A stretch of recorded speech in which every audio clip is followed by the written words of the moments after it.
Promutuelle Appalaches Saint-François est heureuse de s'associer à la TVCRA pour vous présenter votre émission Zoom Appalaches. Bonne soirée.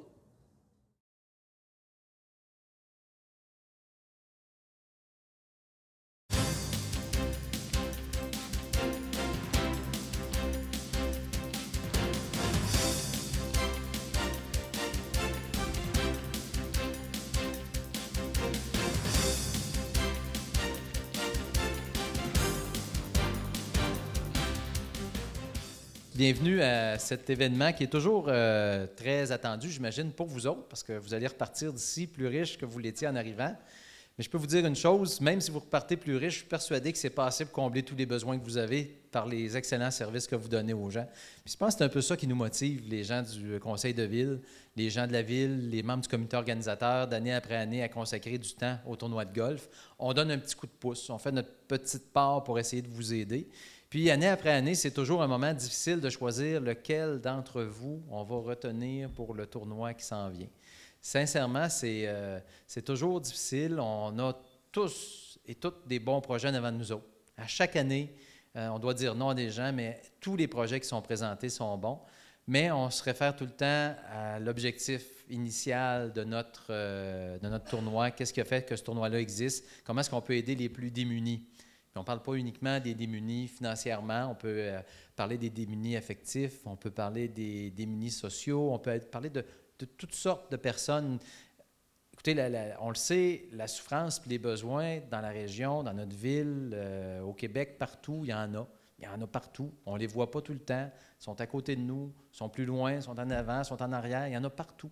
Puis quand on est capable, on n'est pas capable de les voir, puis on n'est pas capable de le faire directement, mais la meilleure façon, c'est de faire indirectement. En faisant un tournoi de golf, en ramassant des sous, puis en donnant les sous aux personnes qui, elles, le savent quoi faire avec, puis le savent comment aider ces gens-là.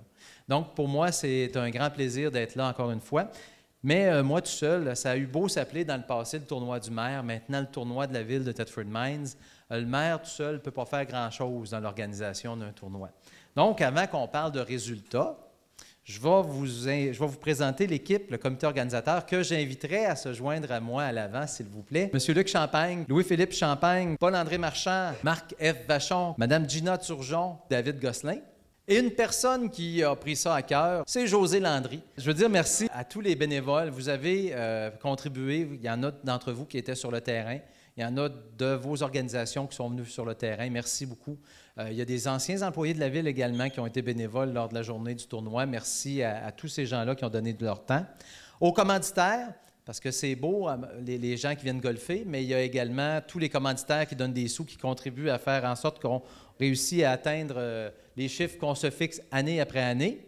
Au comité organisateur, c'est dit, aux participants et évidemment à tous les golfeurs. Il y a eu 210 golfeurs à la dernière édition du tournoi. Donc, encore une fois, cette année, on est très, très content du résultat. Il faut dire que c'est un des seuls tournois, le tournoi de la ville, où les départs ne se font pas simultanés. C'est graduel pendant toute la journée. Donc, pendant toute la journée, ça donne l'occasion de voir tout le monde. Pour quelqu'un qui organise un tournoi, c'est absolument extraordinaire de pouvoir échanger avec tous les gens qui se sont présentés sur le terrain. Puis la bonne humeur, l'enthousiasme que les gens ont encore à participer à cet événement-là, c'est super agréable. Vous vous souvenez qu'on a fait, pour ramasser des sous, on a fait un tirage de toile, un tirage de l'artiste Claude Delisle, qui a contribué avec son œuvre à aider également. Depuis l'an 2000, depuis la première édition du tournoi de golf de la ville de Thetford Mines, un total de 286 500 $ ont été recueillis et redistribués au sein des différentes organisations de la ville. La 13e édition du tournoi de golf de la ville de Thetford Mines a réussi à recueillir un montant de... Ah, il n'est pas écrit. 18 000 $. Donc, on est très contents. 18 000 $. Merci beaucoup à tout le monde. Merci à vous. On va maintenant procéder aux remises de chèques parce que vous savez qu'on avait des organisations cette année. On était fiers de participer. La répartition a été faite en fonction des projets qui nous ont été présentés. Puis en fonction des besoins, surtout qui avaient été identifiés par certaines entreprises. Entreprises, je parle d'organisation, parce qu'on sait que certaines ont des besoins plus grands que d'autres, mais on s'est rendu compte également que année après année, parfois un petit montant peut faire une différence pour une organisation, puis on peut aider 3 organisations qui ont des projets à réaliser, puis si on est capable de le faire, on le fait. Donc, c'est notre façon de travailler depuis les dernières années. Donc, j'inviterai pour le groupe d'hommes à hommes, s'il vous plaît, Sophie Desrosiers-Gagné, qui est rendue intervenante et agente de développement, Véronique Guénard, qui est membre du conseil d'administration, Louis-Philippe Champagne, qui est toujours président et toujours conseiller municipal. Donc, c'est un montant de 2 700 $ qui est remis au groupe d'hommes à hommes, soit un pourcentage de 15 % du montant. Prochain groupe, j'inviterai Shirley Roberge, directrice générale, en remplacement de Mme Caroline Gagné, et Mme Nancy Fontaine, présidente des Grands Frères et Grandes Sœurs des Appalaches.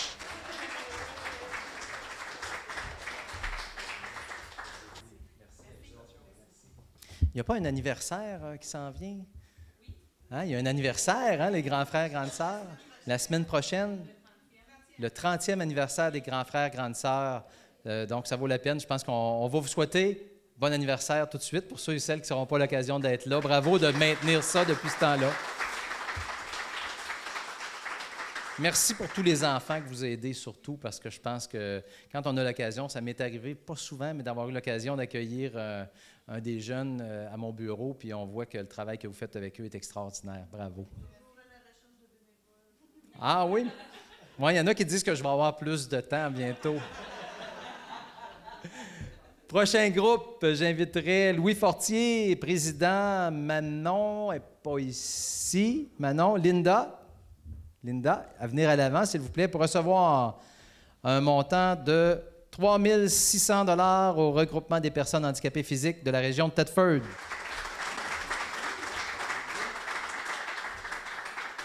La prochaine organisation, c'est un habitué du tournoi de golf de la ville de Thetford Mines, puis personnellement, je fais le souhait que ça demeure comme ça pour les prochaines années. Parce que quand on parle de personnes démunies, je pense que la première étape, si on veut aider quelqu'un à se sortir d'où il est ou encore à passer au travers des épreuves, c'est que cette personne-là puisse avoir de quoi manger. Avant même qu'on pense à faire plein de services, la personne ne peut pas manger, ne peut pas se nourrir convenablement.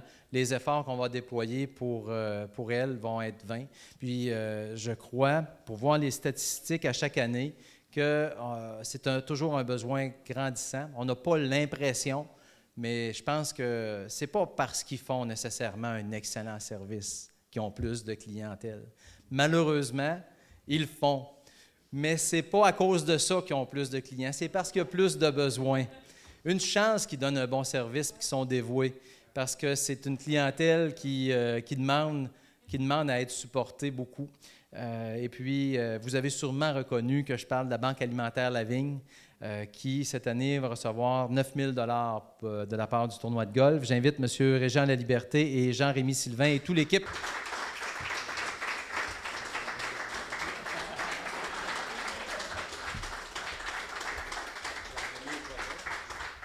Merci aux organisateurs du tournoi. Merci à ceux qui prennent le temps d'organiser tout ça. Merci aux commanditaires et à tous ceux-là, toutes les personnes que Luc a nommées tantôt.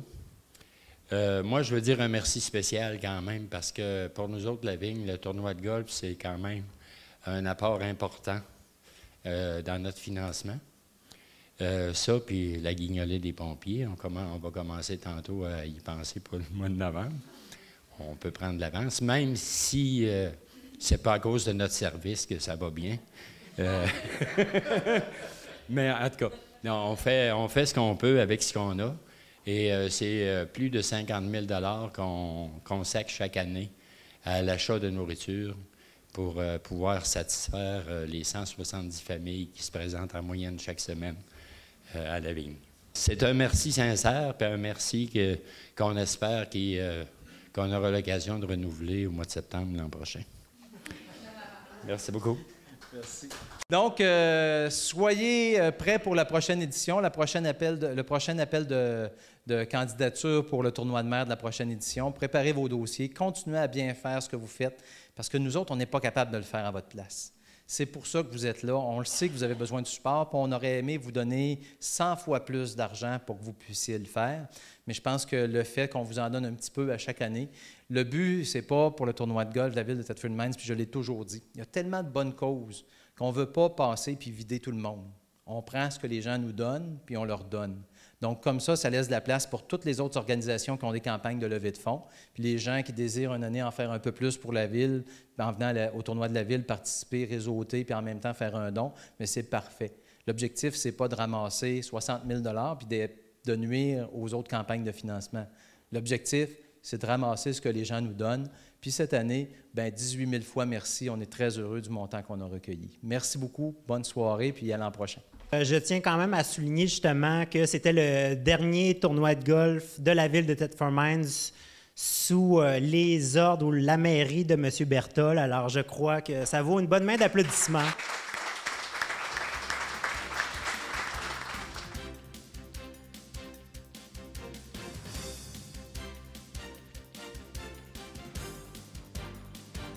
On va parler des Journées du patrimoine. Alors, c'est avec beaucoup d'enthousiasme que l'Office de tourisme de la MRC des Appalaches invite toute la population de la région à une première édition des Journées du patrimoine qui se dérouleront du 3 au 6 octobre au Club Aramis de Thetford Mines. Organisé par un groupe de collectionneurs de notre région, sous la direction de l'ex-conservateur du Musée de la civilisation, M. Guy Toupin, les Journées du patrimoine vous donneront l'occasion d'admirer une multitude d'objets du patrimoine québécois regroupés sous une quinzaine de thématiques tels les jouets, la vaisselle, les textiles, les chaises, les plats décoratifs, le mobilier, la publicité et la sériculture. Il y en aura aussi beaucoup d'autres. La Journée du patrimoine mettront également en vedette 3 conservateurs qui ont travaillé ou qui travaillent pour le Musée de la civilisation du Québec, M. Guy Toupin, Christian Denis et Michel Laurent, qui participeront à toutes les activités qui vont se dérouler au cours des 4 jours. Et ça, c'est peut-être le point culminant, c'est ce qui va donner du prestige vraiment à l'événement. J'ai 3 personnes qui, en plus, ont fait de la télévision, puisqu'on va se rappeler que tous les amateurs du Québec avaient regardé très assidûment l'émission Trouvailles et Trésors, qui était présentée au Canal Historia pendant 6 ans, et l'autre émission Porte ouverte du Musée de la civilisation, qui a été présentée à Télé-Québec pendant 4 ans. Donc, à compter de vendredi, il vous sera possible de profiter gratuitement, ça aussi, on y tenait. Alors, c'est 3 jours complètement gratuits et qui vont vous proposer des activités aussi différentes à chaque jour. Ça, on en parlera de chacune des journées, mais c'est le concept aussi de présenter des journées différentes et tout à fait gratuitement pour tout le monde. L'événement va être lancé jeudi le 3 octobre par la tenue d'une activité de financement tout à fait spéciale, un vin et fromage, dont les sélections retenues par M. Patrice Machcourt, sommelier d'expérience fort reconnu en région, seront harmonisées aux différentes thématiques qui vous seront présentées par les 3 conservateurs invités. Et c'est au coût de 50 $ que les convives pourront prendre place et profiter de cette soirée tout à fait spéciale, je pense. Alors, il est déjà possible de se procurer des billets à l'Office de tourisme, 423-3333, vous connaissez maintenant le numéro. Alors ça va lancer, c'est une activité de financement, mais ça va être tout à fait spécial, un vin et fromage comme il ne s'est jamais fait, où entre les services, on va découvrir des thématiques qui seront présentées par les conservateurs. Alors, on verra tous ces objets-là revivre, renaître à travers le vin. Je pense que ça va prendre une couleur patrimoniale assez exceptionnelle. Le vendredi 4 octobre, après avoir accueilli des groupes scolaires sur réservation dans l'après-midi, les Journées du patrimoine vont s'ouvrir au grand public à compter de 17h jusqu'à 21h et il y aura une ouverture officielle à 19h. La journée du samedi 5 octobre, elle, va débuter assez tôt, 10h. Ça se déroule sous le thème « Trouvailles et trésors ». Alors, on invite tous les gens qui ont un objet qu'ils collectionnent ou un objet de leur patrimoine familial à l'amener, cet objet-là, qui sera évalué par un des 3 conservateurs. On vous donnera peut-être l'importance, peut-être des fois dans quel coin ça peut, au point de vue des valeurs, ça peut se situer, mais c'est surtout d'apprécier, de permettre aux autres qui sont là d'apprécier. Tout sera diffusé sur écran géant. Alors, on pourra apprécier chacun de ces morceaux-là. On pense que beaucoup de gens vont venir parce que tout le monde garde un petit morceau précieux qu'ils ont reçu de leurs parents, de leurs ancêtres ou qu'ils ont acheté dans différentes ventes. Et souvent, on ne sait pas la valeur exacte que ça peut avoir. Alors, c'est cette journée Trouvailles et trésors. Le dimanche, une autre journée complètement différente où on va apporter beaucoup d'importance à la conservation des objets ayant une valeur patrimoniale. Et on va recevoir des judicieux conseils des 3 conservateurs sur la façon de les préserver. Alors souvent, on a des livres, on a un ensemble de baptêmes qui était le nôtre, peut-être. Comment on le conserve? Quels moyens il faut prendre? Comment on peut le préserver pour les générations futures? Alors, c'est des conseils Conservation 101 qui seront donnés, mais avec des gars qui ont de l'expérience, qui vivent dans ces éléments-là au quotidien et des passionnés aussi de ces objets-là. Il y aura une exposition dédiée à Snowjet et des personnes qui ont parti Snowjet à l'époque qui viendront témoigner de comment ça a parti puis comment on vivait ça. Il y a une autre dame qui a une collection de textiles assez extraordinaire, qui sera là aussi pour nous confier son amour de la broderie, son amour du tissage. Alors, c'est ces gens-là, c'est du patrimoine vivant, des gens qui ont beaucoup d'expérience, qui ont souvent dans les 60, 70, 80, qui ont les cheveux blancs comme nous, mais qui ont beaucoup plus d'expérience parce qu'ils ont vécu des choses qu'on n'a peut-être pas vues. Donc, pour moi, c'est un événement extraordinaire. Je pense que on attend beaucoup de personnes. Il y a beaucoup de gens qui sont passionnés par ces émissions-là.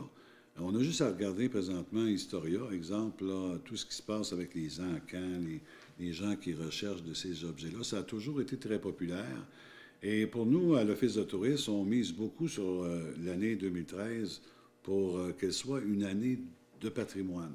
On a mis de l'ampleur les autres années sur le plein air, sur les festivités. Cette année, c'est sur le patrimoine. Souvent, des objets, des personnes, des lieux, des bâtisses font en sorte que notre région, c'est notre portrait de la région. Alors, on essaie de le faire découvrir. Étant un enseignant d'histoire passionné, avec un très grand attachement au patrimoine et un collectionneur d'objets anciens, je peux donc vous affirmer que je suis parfaitement dans mon élément. Travailler avec d'autres passionnés comme mes confrères est tout à fait stimulant car nous travaillons tous dans le même sens, c'est-à-dire la sauvegarde du patrimoine. Pour cette activité, le comité organisateur s'est fixé de beaux objectifs. Alors, il s'agit de sensibiliser la population à la richesse de notre patrimoine, à l'importance de l'histoire, car pour comprendre comment nous vivons aujourd'hui, il faut connaître son passé. De motiver les gens à conserver et à transmettre leur patrimoine familial, que ce soit à leur famille ou à des organismes qui en ont le mandat. Parce qu'il y a des organismes qui récoltent, qui ramassent des objets, des fois que les familles se départissent. Comme objectif aussi, c'est de redonner une image positive au patrimoine. Quand j'étais jeune, quand j'ai commencé à ramasser ça, mon père il disait « Oh non, pas des vieilles cochonneries ». Aujourd'hui, il ne dit plus ça. C'est pas important, c'est la nostalgie du bon vieux temps. Ce ne sont que des personnes âgées qui s'intéressent à ça. Au contraire, il faut redonner et remettre à ses places vraiment l'image du patrimoine. Comme objectif aussi, c'est de sensibiliser les populations, les municipalités et la population à l'importance de la mise en valeur du patrimoine par le biais d'expositions d'objets, de photos, par des visites de sites patrimoniaux de notre région pour découvrir ou redécouvrir le patrimoine bâti ou de créer des activités comme celle-ci. Et enfin, d'éveiller les jeunes à conserver leur patrimoine et de rajeunir l'image des passionnés. Parce que comme Denis le disait tout à l'heure, ayant une classe musée, enseignant des jeunes, j'essaie tranquillement pas vite de leur transmettre cette belle passion-là et il y a des jeunes qui aiment beaucoup ça. Enfin, nous espérons que cet événement saura attirer plusieurs personnes et créera un engouement et un précédent. J'entends déjà des conversations, des comparaisons, des histoires, des échanges, des anecdotes, bref, de belles journées remplies de souvenirs nous attendent. Je serai présent durant les 4 jours et croyez-moi, ce n'est pas une lourde tâche, au contraire. Au très grand plaisir de vous voir et de vous jaser, bien entendu, de patrimoine. J'ai 2 grosses passions. La première, c'est le vin, puis la deuxième, c'est plus les antiquités en tant que telles. Donc, c'est justement ce jeudi-là, ce qu'on va pouvoir concocter les deux. Puis moi, ça va être une des premières en tant que telle, parce que ceux qui me connaissent aussi savent que je fais beaucoup de vin et fromage dans la région. Mais là, ça va être une des premières, c'est-à-dire que je vais avoir 2 accords à faire en tant que tel. La première, ça va être avec des vins, et la deuxième, c'est avec les objets du patrimoine. Donc, c'est quelque chose d'assez rocambolesque pour moi peut-être, mais je pense qu'on va bien s'en sortir, puis on va avoir de quoi d'intéressant. Et effectivement, pour moi, c'est un gros plaisir en tant que Français vivant au Québec depuis 18 ans de pouvoir parler de patrimoine, surtout québécois. J'adore, et ceux qui vont venir nous visiter, vous verrez ma collection en tant que telle aussi. On peut dire collectionneur amateur, mais ça va être un très, très grand plaisir pour moi de faire cette soirée de vin et fromage donc, avec mes compatriotes. Qui vont déguster. Voilà, donc merci de m'avoir... C'est Patrice, ça va être la première fois qu'on va avoir un vin qui va s'harmoniser avec Tout à fait. Oui, oui. Avec un meuble, on parle d'intensité. Quand je parle d'intensité, on parle soit de légèreté, de légèreté de la vie, de légèreté des objets, donc avec la légèreté du vin ou la rudesse d'un hiver, avec un vin rouge un peu plus fort. Donc il va y avoir des belles choses. Vous avez déjà deux collectionneurs ici. Bon, les collections, on peut pas dire que c'est des choses anodines dans le sens où tout objet est patrimonial. C'est ce qu'on veut montrer au public qui va venir. Et, on va avoir un jeu de glace. On va peut-être, si on est capable de le faire, on va peut-être avoir un carreau de sable pour faire jouer les gens, comme quand on était jeune, si on est capable de le faire. Que tu partes de la glace, que tu arrives à la chaise, que tu arrives au coffre ou à n'importe quel objet, il reste qu'il y a une essence. L'objet est un prétexte à discussion, à échange. C'est, dans le fond, c'est notre mémoire collective. Un objet peut avoir 50 histoires. Ça dépend du propriétaire, des événements qui sont arrivés. Et c'est ça, le patrimoine, c'est ça. C'est pas juste l'objet en tant que tel, c'est le non-dit de l'objet que nous, les collectionneurs, on va essayer de transmettre aux gens. Ça sera des journées un petit peu, comme tu disais, un petit peu de tout, mais on va s'arranger pour que les gens s'amusent avec nous autres, parce que dans le fond, on est là pour s'amuser. Le patrimoine, c'est pas rébarbatif. C'est plus... je dirais même agréable dans le sens, plus on en apprend, plus on s'aperçoit que l'objet est intéressant. Et dans les thèmes, on a plusieurs thèmes. On va en avoir un sur des chaudrons anciens, ce qu'on appelle le fameux granitware. Les gens vont se rendre compte de la nécessité de nos grands-parents. Quand tu prends un chaudron de fonte qui est plein d'eau, puis tu tombes sur un chaudron de granit, tu dis, oups, la légèreté de l'objet. Les gens ont fait la transition. Pourquoi ils ont fait la transition? C'est pas juste parce que les objets étaient disponibles, c'est un choix. Et dans tous les objets que vous allez avoir là, les gens ont fait des choix d'acquérir ces objets-là. C'est à nous de trouver la perle là-dedans et de montrer aux gens c'est quoi. C'est le petit côté patrimonial, c'est ça. Le plaisir de connaître. Quand on va avoir une table ou deux d'objets que personne ne connaît, quand on dit personne, il faut s'entendre, mais c'est des objets que les gens, quand on perd le nom d'un objet, on perd aussi sa fonction et son intérêt. La journée où on découvre son vrai nom, parce que le vocabulaire là-dedans est fantastique. Vous allez voir des objets, je ne dévoile rien parce que je veux que les gens viennent, mais quand on apprend ce vocabulaire-là, puis qu'on connaît la définition de l'objet, tu dis, mon Dieu, c'est donc pas brillant. On a des pièces, Jacques peut en témoigner, on a cherché un objet pendant longtemps, on l'a trouvé. On va le montrer aux gens, mais on va le faire apprécier aux gens. Mais c'est justement l'intérêt de l'objet, c'est la connaissance. Il y aura aussi une exposition sur Snowjet, parce que Snowjet est quand même une industrie importante. C'est du patrimoine industriel. Puis il y a différents types de patrimoine. C'est ce qu'on veut faire aussi découvrir aux gens. Il y a du patrimoine industriel, il y a du patrimoine humain, il y a du patrimoine verbal. On a un petit coin, on va voir ce qu'on appelle un jupon piqué. Il y a toute une histoire autour du jupon piqué. Mais il faut quand tu le vois, c'est une magnifique pièce. Mais quand tu as l'histoire... On s'est amusé à rembourser des objets qui viennent d'ici. Avant d'aller voir d'autres types de patrimoine, je pense qu'il faut découvrir le patrimoine qui sommeille, parce que c'est vraiment le cas dans plusieurs collections. Un patrimoine qui dort ici. Et vous allez vous apercevoir qu'on n'a pas besoin d'aller dans des grands musées pour trouver des pièces de très grande qualité. Mais Guy a la chance de parcourir pas mal la région.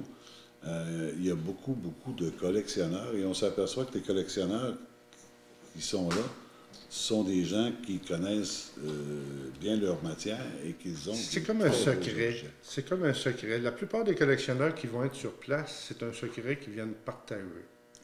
C'est pas compliqué. Et leur type de collection, moi je pense juste à Guy Roy qui est connu comme peintre, sauf qu'il est collectionneur. Et c'est un collectionneur sérieux. Et vous allez voir que ses pièces sont assez majeures. Mais c'est ça. Il nous permet de présenter ses pièces. Gilbert fait la même chose, Patrice fait la même chose, Jacques fait la même chose. Et vous avez des pièces, on ne dévoilera pas les punch, mais Jacques a une pièce, il y a beaucoup de pièces, mais il y a une pièce en particulier qui va se retrouver là qu'aucun musée n'a à l'heure actuelle. C'est vous dire l'importance. C'est pas la qualité des pièces est au rendez-vous, c'est juste que les gens viennent partager avec nous autres. Ça va être très hétéroclite. On veut couvrir le plus de types de collections possibles. Donc, ça sera des pièces. On va avoir une table d'objets, ce qu'on appelle rares, ou plus dispendieux à l'époque. En 1926, quelqu'un qui achetait un radio avec un cornet qui va avec, c'est un objet, tu avais ça chez le notaire, tu avais ça chez le médecin du village. Mais c'est des objets majeurs comme ça, des pièces en très bon état. La qualité d'un bon collectionneur, c'est d'avoir de beaux objets, mais en bon état. Puis c'est ce qu'on va présenter aux gens. Les gens sont fiers de leurs objets. Et en plus de ça, on veut justement montrer aux gens que c'est facile d'entretenir ces objets, c'est facile de les conserver et de les transmettre. Dans le fond, c'est un prétexte pour dire aux gens, venez vous amuser à découvrir des choses. Tout le monde a l'idée, ah, j'ai vu ça chez ma grand-mère, ça, vous allez l'entendre, j'ai vu ça sur ma grand-mère, j'ai vu ça sur mon grand-père, ça, c'était ma tante qui avait ça. Ces objets-là, il y a des gens qui les ont conservés, puis qui en prennent un soin jaloux. Pour quelle raison? Il va falloir que les gens viennent découvrir pourquoi. Et il y a même un endroit prévu avec l'équipe de Stéphane Hamel, la Société des archives, pour faire comprendre aux gens qu'on doit garder nos objets qui ont une valeur. Mais là, ce qu'on n'en veut plus, il ne faut pas les jeter. Il faut les transmettre. Transmettre. La jeunesse est prête à assumer une relève, mais c'est à nous de leur montrer l'intérêt de ces objets-là. C'est un petit peu... On fait ça par plaisir, parce que tous les collectionneurs qui sont là, c'est des bénévoles. Mais ils le font d'abord et avant tout par plaisir de l'objet. Quand on commence à regarder des objets, pourquoi on le fait, comment ça marche, puis pourquoi on n'y a pas pensé avant, puis eux, y avaient pensé, nos ancêtres, avec très peu de moyens dans le temps, mais ça travaille aussi bien que les instruments d'aujourd'hui. Je trouve qu'il y a un génie. Il y a un génie qu'il faut admirer puis qu'il faut regarder. Il y a aussi, je prends encore l'église Saint-Alphonse, mais quand je regarde la chair, puis Guy m'avait expliqué la façon de tailler d'une pièce, la tournure de l'escalier, c'est une œuvre d'art. On s'assied en tour, puis on regarde ça, puis c'est de toute beauté. Mais on avait cette belle façon de travailler les choses dans le temps qu'on a peut-être perdu. Il y avait une autre façon de faire. C'est ça. C'est ça. Et il faut justement montrer qu'il y avait une connaissance qu'on a perdue aujourd'hui.